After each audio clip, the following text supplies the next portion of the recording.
Hello students, in this video we'll discuss chapter number 8, religious ideas and movements. Student, in this video you will learn about the emergence of new religious ideas like Bhakti and Sufi. Okay, and even you come to know about from the poetry of Bhakti and Sufi why we are having uh, this type of social order now. Okay, आज के social order को अगर समझना है तो भी आप भक्ति और सूफी सेंट की जो पोइट्री है उसको आइडिया लगा के समझ सकते हो. फिर आप लोग ये देखेंगे कि ये जो न्यू रिलीजियस आइडियाज है जैसे भक्ति है सूफी है इसका इमरजेंस कैसे हुआ. स्टूडेंट, प्रीवियस चैप्टर्स में हमने डिस्कस किया है कि मिडिवल पीरियड में बहुत सारे लोग इंडिया में आए. कुछ लोग इन्वेडर बन के आए, तो कुछ ट्रेडर बन के, कुछ ट्रैवलर बन के. इन्वेडर बन के मतलब भारत को लूटने के लिए आए, कुछ बिजनेस करने आए, कुछ घूमने आए, और कुछ लोगों ने इंडिया को अपनी कंट्री भी बना लिया. ये जब आए अपने साथ न्यू आइडियाज़ और कंसेप्ट लेके आए जो एग्जिस्टिंग आइडियाज़ के साथ फ्यूज़ किए, मतलब ऑलरेडी हमारे पास कुछ आइडियाज़ थे उसमें ये न्यू आइडियाज़ आए, फ्यूज़ हो गए, मिल गए. रिलीजन मतलब धर्म के क्षेत्र में भी बहुत सारे चेंजेस हुए. ग्रेट इम्पैक्ट, एक अलग प्रभाव आया किसका, इन्वेडर्स का, ट्रेडर्स का, ट्रैवलर्स का. इनके जो रिलीजियस आइडियाज थे वो भी हमारे एग्जिस्टिंग रिलीजियस आइडिया के साथ फ्यूज करने लगे, धार्मिक विचारों के साथ. फिर उस टाइम में बेटा जो रिलीजियस थिंकर हुए उन्होंने कॉमन लोगों तक पहुंचने की कोशिश की और उन्हें मदद की कि भगवान तक कैसे पहुंचा जा सकता है. उन्होंने दो चीज़ें बताई कि प्योर डिवोशन एंड लव. आपका जो प्योर लव है, डिवोशन है, ये आपको भगवान तक पहुंचाएगा. जो भक्ति और सूफी मूवमेंट थी उन्होंने जो प्रिविलेज्ड क्लास थी उसको चैलेंज किया. ठीक है, प्रिविलेज क्लास मतलब वो क्लास जिसको सारी चीज़ें आसानी से मिल जा रही थी, ब्राह्मण और क्षत्रिय है ना, उनको चैलेंज किया. इस चैप्टर में हम लोग देखेंगे कि कैसे हमारी कल्चरल हेरिटेज को एनरिच किया इस मिडिवल पीरियड में आए चेंज ने. So what do you understand by the Holi book of religion. धर्म की पवित्र बुक्स कौन सी हैं, तो जैसे हम बात करें तो हिंदुइज्म की बात करते हैं तो वो है रामायण और महाभारत. बच्चा महाभारत से देखी है, टेलीविजन पे पढ़ी नहीं है, पर रामायण तो पढ़ी है हमने. ठीक है, yes, have you read any one of this. Yes, I have read Ramayana but not Mahabharata. और होली बुक्स क्या होती हैं, इन विच story of God, goddesses, how to live a life, what is the expectations from us.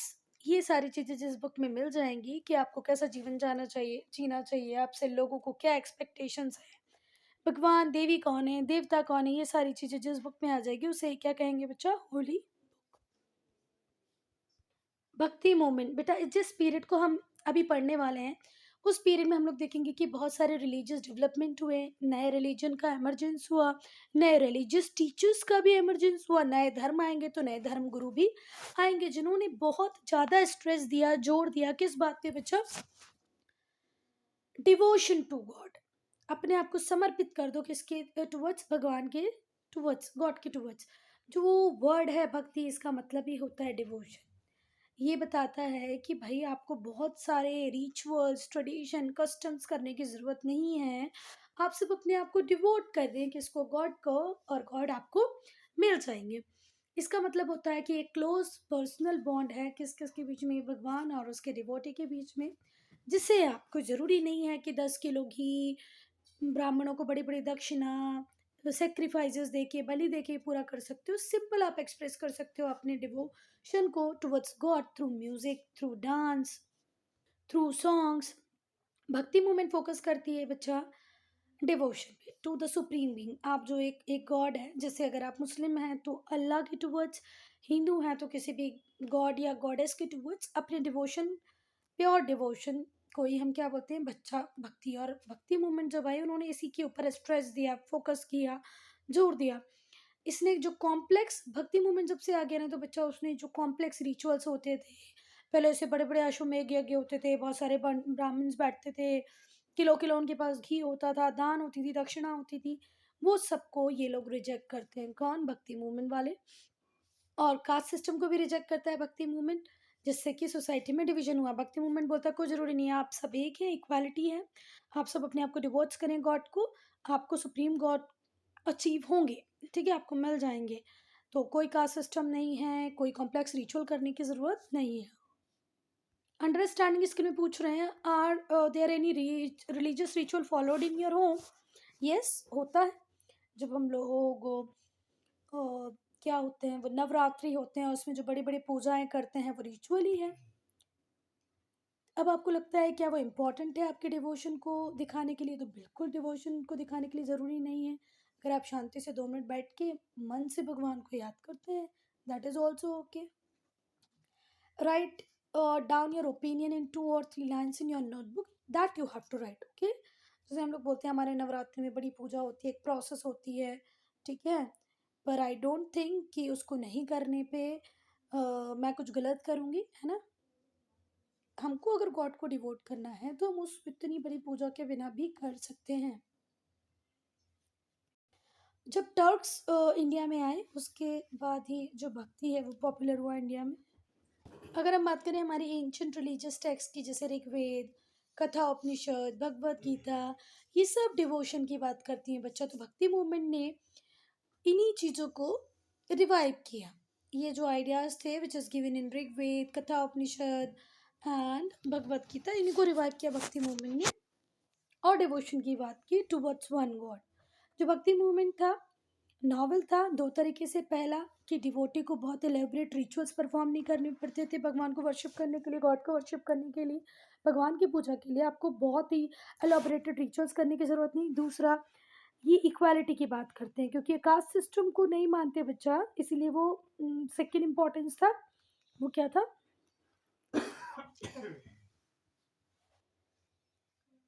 Second teaching of भक्ति movement is equality, ठीक है। Equality की बात करता है भक्ति मूवमेंट। बेटा भक्ति जो मूवमेंट था, जो भक्ति थी, वो स्ट्रेस करती है कि इस बात को ज़्यादा इम्पोर्टेंस देनी चाहिए, महत्व देनी चाहिए कि जितने भी लोग हैं जो आपके साथ आना चाहते हैं उन सबको आपको एक्सेप्ट करना है। उनकी कास्ट, कम्युनिटी, इस बात को आपको ध्यान नहीं देना है।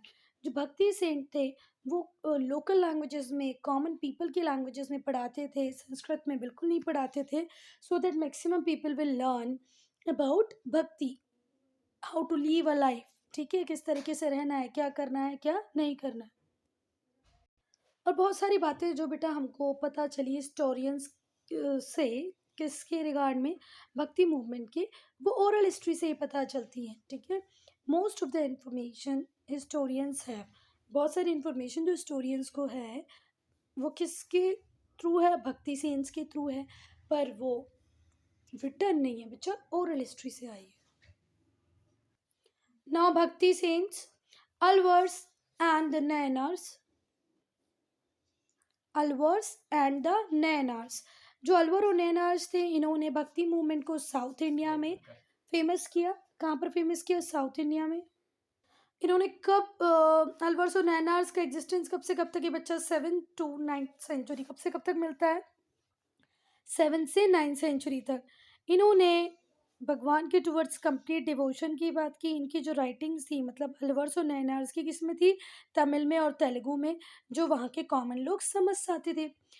इनमें से कुछ सेंट ब्राह्मण्स थे, बाकी के कुछ लोअर कास्ट से भी बिलोंग करते थे। उसमें से कुछ औरतें भी थी, जैसे अलवर सेंट अंडाल,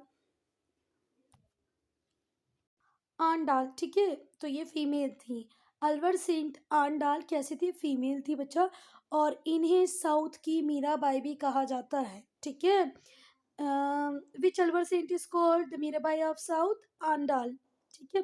जो अलवर्स थे वो वैष्णवीज थे। वैष्णवीज मतलब विष्णु को मानते थे, जबकि जो नैनार्स थे वो शैविज थे, जो शिव को मानते थे। तो अलवर किसको मानते हैं बच्चा? विष्णु को। और नैनर किसको मानते हैं? शिव को। ये जो सेंट से यहाँ से वहाँ एक मंदिर से दूसरी मंदिर घूमते रहते थे, और मतलब जाते थे और गाना गाते थे, गाना नहीं, सॉन्ग गाते थे, भक्ति सॉन्ग, भक्ति गीत गाते थे, ठीक है। सिंगिंग डिवोशनल सॉन्ग, भक्ति के गीत गाते थे। बहुत सारे टेम्पल्स कंस्ट्रक्ट हुए हैं जो इन्हीं के साथ एसोसिएट करते हैं। इसके बाद हम आदि शंकराचार्य को देखेंगे। इनका टाइम पीरियड कब से कब तक है? 788 से 820 तक। 788 से 820 तक। ये हिंदू थिंकर्स थे जिन्होंने वैदिक फिलॉसफी को री एग्जामाइन किया। वापस से सोचा, वापस से समझा, वापस से देखा। ये एक बहुत ही पवित्र पुअर ब्राह्मण फैमिली में बॉर्न हुए थे। कहाँ पर? केरला में। He was born to a pious and poor Brahmin couple in Kerala. When he lost his father, बहुत छोटे थे जब इनके पापा की डेथ हो जाती है, और बहुत ही छोटे रहते हैं जब इनके पापा इनसे दूर हो जाते हैं, उनकी डेथ हो जाती है। तो उन्होंने ऐसे डिसाइड कर लिया था कि अब मैं एस्केटिक लाइफ ही जीऊँगा। एस्केटिक लाइफ मतलब साधु बन जाऊँगा, और पूरा अपना नॉलेज सोसाइटी के बेटरमेंट में लगाने की बात की, ठीक है? तो जब उनके फादर की डेथ हो जाती है, ये बहुत यंग रहते हैं, बहुत ही छोटे रहते हैं बेटा, यंग नहीं रहते। पापा की um, very young age, very young age लिखा है, मतलब बहुत बड़े नहीं थे, छोटे ही थे। उन्होंने एस्केटिक लाइफ को अडॉप्ट कर लिया और सोचा कि अपने नॉलेज को यूज़ करूँगा मैं सोसाइटी को बेटर बनाने में। जो एसेंस है शंकराचार्य की टीचिंग का, मतलब जो मॉरल, जो आप वैल्यूज़ निकाल सकते हो शंकराचार्य की टीचिंग से, was that the God and his creations are the same. भगवान और उनके बनाए सारे क्रिएशन सेम है। उनका ज़्यादा एम्फेसिस, ज़्यादा जोर था कि नॉलेज बहुत ज़्यादा इंपॉर्टेंट है। अगर आपको भगवान के पास पहुंचना है तो आप में ज्ञान होना चाहिए। शंकराचार्य पूरी कंट्री में घूमे, ट्रैवल किया उन्होंने, साउथ एशिया गए, वहाँ पर उन अपनी टीचिंग्स को उन्होंने स्प्रेड किया। 4 मोनेस्ट्रीज बनाई। मोनेस्ट्रीज बोले तो मठ, द्वारका, बद्रीनाथ, श्रृंगेरी, पुरी। द्वारका, बद्रीनाथ, श्रृंगेरी, पुरी, ये 4 मोनेस्ट्रीज, 4 मठ बनाए किसने? शंकराचार्य ने। और यहीं पे till date it has, they all have very important, they all have very important. नहीं बेटा, मैं जो बोलना चाह रही हूँ वो ध्यान से समझो, कि अभी भी अगर आप गूगल पे सर्च करेंगे ना तो देखेंगे ये चारों ही जगह पे शंकराचार्य होते हैं। ये वाले शंकराचार्य नहीं बेटा, अब शंकराचार्य बनते हैं तो इन चारों ही जगह पे आपको शंकराचार्य मिल जाएंगे, ठीक है? तो 4 मोनेस्ट्रीज बनाई, मठ बनाए, जो अभी तक बहुत इंपॉर्टेंट है। और फिर इन्होंने फिलॉसफी को डेवलप करने की बात की, अपनी जो शंकराचार्य की फिलॉसफी थी उसको स्प्रेड की बात की। तो फिलॉसफी को पहले डेवलप किया और फिर फैलाया, स्प्रेड किया। बेटा ये बद्रीनाथ है, ये शंकराचार्य के मठ में से एक है। नेक्स्ट रामानुज। तो बच्चा जो रामानुज थे वो 1017 में एक कहाँ पर बॉर्न हुए? तमिलनाडु में। उनका मानना था सोल, ठीक है? He believe that the soul, God and the universe all belong to one reality. भगवान, आत्मा, यूनिवर्स, ये सिर्फ एक ही सत्य है, एक ही रियलिटी है। ये सब यूनाइटेड है, फिर भी एक दूसरे से अलग है। वो डिवोशन के आइडिया को ज़्यादा इम्पोर्टेंस देते थे एज कंपेयर टू नॉलेज। ज़्यादा कुछ पढ़ने को नहीं है, बस इतना याद रखना, रामानुजन का बॉर्न 1017, कहाँ पर? तमिलनाडु में। और ये ज़्यादा इंपॉर्टेंस देते थे डिवोशन को रादर देन नॉलेज। उसके बाद आएंगे माधवाचार्य। माधवाचार्य कब जन्मे? 1230 में। उडुपी, कर्नाटका के पास एक गांव है जिसका नाम है उडुपी, वहाँ पर जन्म हुआ माधवाचार्य का। इनके अकॉर्डिंग जो वर्ल्ड है वो रिफ्लेक्शन है गॉड का। वो ये भी बताते हैं कि जो कास्ट है वो नेचर पे डिपेंड करती है बच्चा, बर्थ पे डिपेंड नहीं करती है। माधवाचार्य का कहना है कि कास्ट नेचर पे डिपेंड करेगी, बर्थ पे नहीं। इनकी टीचिंग साउथ में बहुत पॉपुलर थी, साउथ में, वेस्ट में, ईस्ट में, western India, eastern India, southern, southern India में बहुत पॉपुलर थी माधवाचार्य की टीचिंग। ही एस्टेब्लिश्ड 8 मठ टू प्रीच हिज फिलॉसफी, और इन्होंने अपने 8 मठ बनाए। देन द वीर शैवास, द वीर शैवास, जो वीर शैवास थे वो शैवाइट सेन थे, जो कंप्लीटली अगेंस्ट में थे कास्ट सिस्टम के, आइडल वर्शिप के, मतलब जाति प्रथा नहीं होना चाहिए, आइडल वर्शिप मतलब मूर्ति पूजा नहीं होना चाहिए, मीनिंगलेस रिचुअल्स, अंड बंड कुछ भी काम किए जा रहे हैं भगवान के नाम पे तो कास्ट सिस्टम नहीं हो, आइडल वर्शिप मतलब मूर्ति पूजा नहीं हो, मीनिंगलेस रिचुअल्स परफॉर्म ना किए जाएं। One of the most important figure was Basavanna, और वीर शैवाज में इम्पॉर्टेंट फिगर थे बासवन्ना। जो वीर शैवाज थे उनमें सारे सोशल ग्राउंड बैकग्राउंड के, सारी कास्ट के, मैन वीमेन, सारे लोग अपने आप को ज्वाइन करा सकते थे। और अगर हम बात करें कि विमेन में बहुत ज़्यादा फेमस वीर शहबाज में कौन थी, तो वो थी अक्का महादेवी। ये वीर शहबाज सेन थी। और ये जो मूवमेंट थी इसे लिंगायत मूवमेंट भी कहते हैं। वीर शहबाज मूवमेंट को लिंगायत मूवमेंट भी कहते हैं। इसमें जो फीमेल थी जो बहुत ज़्यादा फेमस हुई उनको बोलते हैं अक्का महादेवी। इसका it originated in Karnataka in 12th century. कब हुआ कर्नाटका में ओरिजिनेट? 12th सेंचुरी में। अब महाराष्ट्र के सेंट की अगर हम बात करें तो जो भक्ति ट्रेडिशन था महाराष्ट्र में, वहाँ पर वैष्णव को हमने देखा। ठीक है, जैसे कि नामदेव, तुकाराम, एकनाथ, ज्ञानेश्वर। ठीक है, जो लॉर्ड विट्ठल की पूजा करते हैं, मतलब विष्णु की पूजा करते हैं। ये जो ट्रेडिशन है ये विट्ठल टेम्पल के आसपास ही सेंटर्ड है। कहाँ पर? बंधारपुर में जो विट्ठल टेम्पल है उसके आसपास। यहाँ पे एक नए सेक्ट का ग्रोथ होगा जिसको हम वारकरी सेक्ट बोलेंगे, जो एनुअल पिलग्रिमेज की बात करता है टू बंधारपुर। जो कल्ट था जिसे हम विट्ठल कल्ट भी बोलते हैं, बहुत ज़्यादा पॉपुलर हुआ, एमर्ज हुआ और डिवोशन का एक पावरफुल फॉर्म था। और बेटा जो महाराष्ट्र में जो लोग सेंट बने ये डिफरेंट डिफरेंट बैकग्राउंड से आते थे। चौका मेलास फैमिली थी, वो अनटचेबल कास्ट से बिलोंग करती थी। विमेन सेंट भी हुआ करती थी इस ट्रेडिशन में। ये जो सेंट होते थे ये मराठी में सॉन्ग कंपोज करते थे और अपनी सिंप्लिसिटी के कारण बहुत ज़्यादा फेमस हो गए। ये कास्ट सिस्टम को रिजेक्ट करते हैं, रिचुअल बेस्ड वर्शिप को रिजेक्ट करते हैं और रिनंसिएशन ऑफ वर्ल्ड की बात करते हैं। किस किस को हटाने की बात करते हैं? रिचुअल बेस्ड वर्शिप नहीं होनी चाहिए, रिनंसिएशन ऑफ वर्ल्ड नहीं, कास्ट सिस्टम नहीं।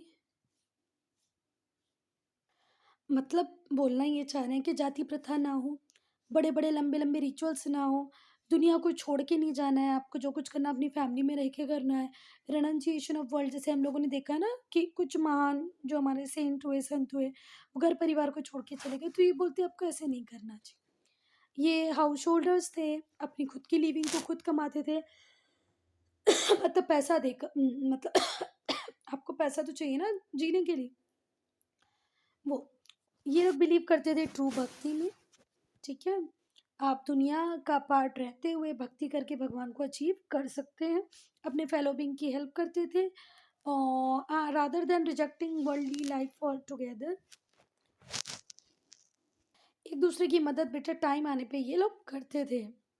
अपने जो फेलो बीइंग्स थे उनको हेल्प करते थे। इसी पीरियड में कुछ ग्रुप्स आए जो कंप्लीट रिनंसिएशन की बात करते थे, मतलब दुनिया को छोड़ दो, आपकी फैमिली को छोड़ दो, संत बन जाओ, जंगलों में जाके रहो। इनको हम बोलते हैं नाथपंथीज और सिद्ध। नाथपंथीज और सिद्ध ये क्रिटिसाइज करते थे ट्रेडिशनल रिलीफ को, मेडिटेशन में बिलीव करते थे और साल्वेशन मोक्ष की प्राप्ति की बात करते थे। साल्वेशन मतलब मोक्ष। अब अगर हम इस्लाम की बात करें तो ये रिलीजन अरेबिया में फॉर्म हुआ 7th सेंचुरी में। इस्लाम 7th सेंचुरी में अरेबिया में आया। इस्लाम का मतलब होता है भगवान को समर्पित कर दो। Islam mean submission to god's will, भगवान की इच्छाओं के आगे अपने आप को समर्पित कर दो। और जो अल्लाह के फॉलोअर्स थे उन्हें क्या कहा गया? इस्लाम में जो गॉड थे उनके फॉलोअर को क्या कहा गया? इस्लाम के फॉलोअर्स को क्या कहा गया? मुस्लिम्स। इनके जो इस्लाम था उसके फाउंडर थे प्रॉफिट मोहम्मद। इनकी टीचिंग लिखी गई है कुरान में जो मुस्लिम्स की होली बुक है। मुस्लिम का बिलीव है देख एक ही भगवान होते हैं और वो है प्रॉफिट। फिर अगर हम बात करें तो ये बेटा आइडल वर्शिप नहीं करते, मूर्ति पूजा नहीं करते हैं। दिन में 5 बार नमाज पढ़ते हैं। प्रेयर मतलब नमाज मतलब प्रेयर करते हैं 5 बार। इनकी जो होली बुक है उसका नाम कुरान है और एक होली मंथ होता है जिसे हम रमज़ान कहते हैं। उस टाइम ये डॉन टू डस्क रोज़ा रखते हैं, उपवास रखते हैं। During the Holi month of Ramzan, Ramzan के पवित्र महीने में ये लोग सुबह से शाम तक रोज़ा रखते हैं, उपवास रखते हैं, मतलब डाउन टू डस्क। ज़कात मतलब होता है पुअर्स को कुछ देना। आर्म्स टू पुअर मतलब लोगों को दान देना, गरीब लोगों को। ये इस्लाम का एक इम्पॉर्टेंट प्रिंसिपल है। मुस्लिम हमेशा कोशिश करते हैं बच्चा कि वो एक बार मक्का घूम आए जहाँ पर प्रॉफिट मोहम्मद का बर्थ हुआ था। एक बार तो अपने जीवन में कभी भी मक्का जाना इनकी इच्छा होती है और इस पिलग्रिमेज को हज कहते हैं। मोहम्मद, समझ में आ गई बात, हर हर मुस्लिम व्यक्ति की इच्छा होती है कि वो एक बार जीवन में हज करे। अच्छा, प्रॉफिट मोहम्मद की लाइफ बहुत आसान नहीं थी बेटा। जितने भी लोग उन्हें अपोज कर रहे थे, है ना, उसके अगेंस्ट में वो डट कर खड़े रहे। और फिर जो ट्राइब्स थी उनको इकट्ठा किया उन्होंने, और इस्लाम को इस तरीके से स्प्रेड करना स्टार्ट किया कि आज वर्ल्ड में अगर 193 कंट्रीज़ हैं तो इसमें से मुश्किल ही एक दो कंट्रीज़ ऐसी होंगी जहाँ पर इस्लाम नहीं है। और जो वैरिंग ट्राइब्स थी अरेबिया की, उनको इकट्ठा किया। 100 years, with in 100 years of his death, इनकी डेथ के 100 साल बाद ही जो अरब थे उन्होंने एक बहुत बड़ा एम्पायर बना लिया जिसमें आता था सीरिया। मतलब प्रॉफिट मोहम्मद तो अपने टाइम में जो करके गए, उनकी डेथ के 100 साल के बाद में ही इजिप्ट, सीरिया, फ़लस्तीन, पार्ट्स ऑफ नॉर्थ अमेरिका, ये सब जगह इस्लाम ही इस्लाम हो गया। India first contact with Islam through Arab trader. Arab trader आए तो हम भी मुस्लिम धर्म इस्लाम को जानने लग गए, जो वेस्ट कोस्ट पे रहने लगे थे इंडिया के। Over time large number of followers हमारी कंट्री के अट्रैक्ट हुए towards towards what, Muslims, Arab. Sufism, अगर हम 8th सेंचुरी की बात करें बच्चा, तो एक न्यू मिस्टिकल मूवमेंट हुआ जिसे हम सूफिज्म बोलते हैं। इसका एमरजेंस कहीं ना कहीं इस्लाम से दिखता है। जो सूफी मूवमेंट है, इसका ओरिजिनेशन कहाँ पे होता है बच्चा? Persia, present day Iran. Iran को क्या बोलते थे पहले बच्चा? पर्शिया। ईरान को पहले क्या कहते थे? पर्शिया। तो इसका ओरिजिन कहाँ पर हुआ है इस्लाम का? पर्शिया में।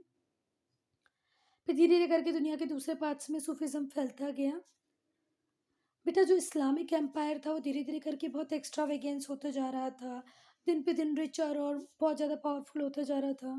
इस्लाम धीरे धीरे करके बहुत रिच होने लगा, पावरफुल होने लगा, इस्लामिक एम्पायर बहुत बड़ा होने लगा। उसके अगेंस्ट में सूफिज्म आया। ये कुछ मुस्लिम सेंट से मिस्टिक्स थे। मिस्टिक्स मतलब रहस्यवादी, या जिनके अंदर हम जिनको पूरी तरह नहीं समझ पाए, कुछ ना कुछ रहस्य मिस्ट्री रह जाए, वैसे उनका मानना था कि जो ग्रैंडियर है, जो पॉम्प है, लोगों से बेसिक सिंप्लिसिटी खींच ले रहा है, जो किसकी पहचान थी? इस्लाम की।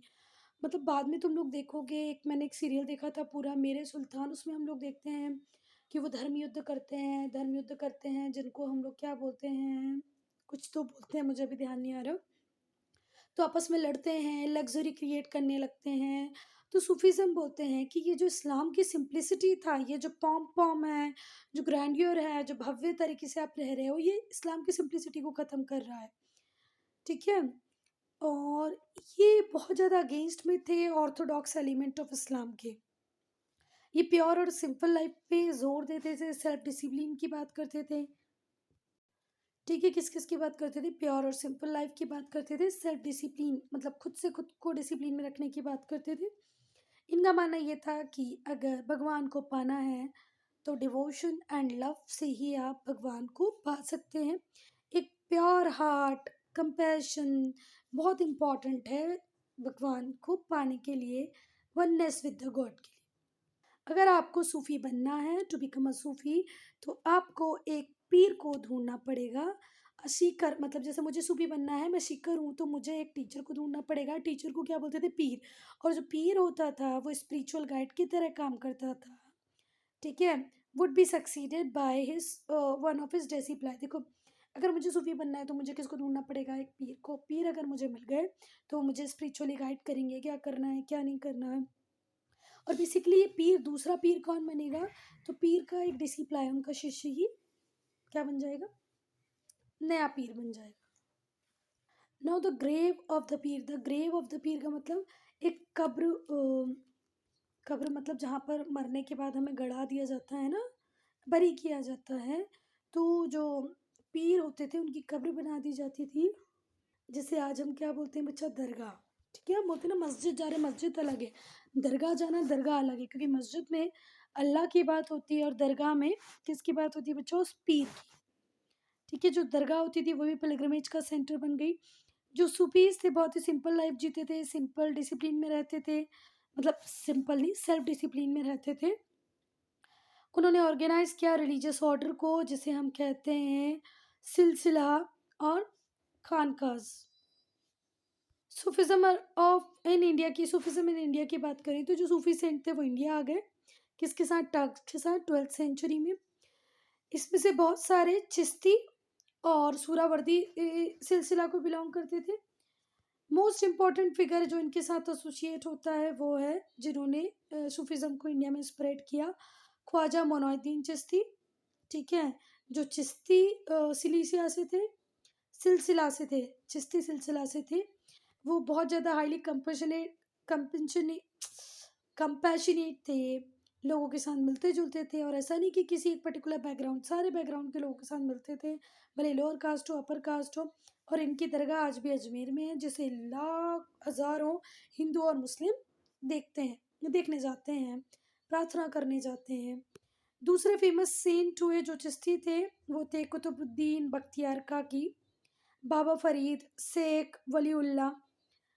और प्रोमिनेंट सूफी सेंट थे निज़ामुद्दीन उलिया। ये बाबा फरीद के डिसिप्ल थे। His khanqah was a place where many poor people fed. इनका जो खानका बना है वहाँ पर बेटा रोज बहुत सारे गरीब लोगों को खाना खिलाया जाता है और स्पिरिचुअल एजुकेशन दी जाती है। ये बहुत ज़्यादा पॉपुलर हुए लोगों के बीच में। अमीर खुसरो इन्हीं के डिसिप्ल थे, इन्हीं के शिष्य थे। Student, I'm ending this video here. Only if you have any doubt, any problem, to write in comment section.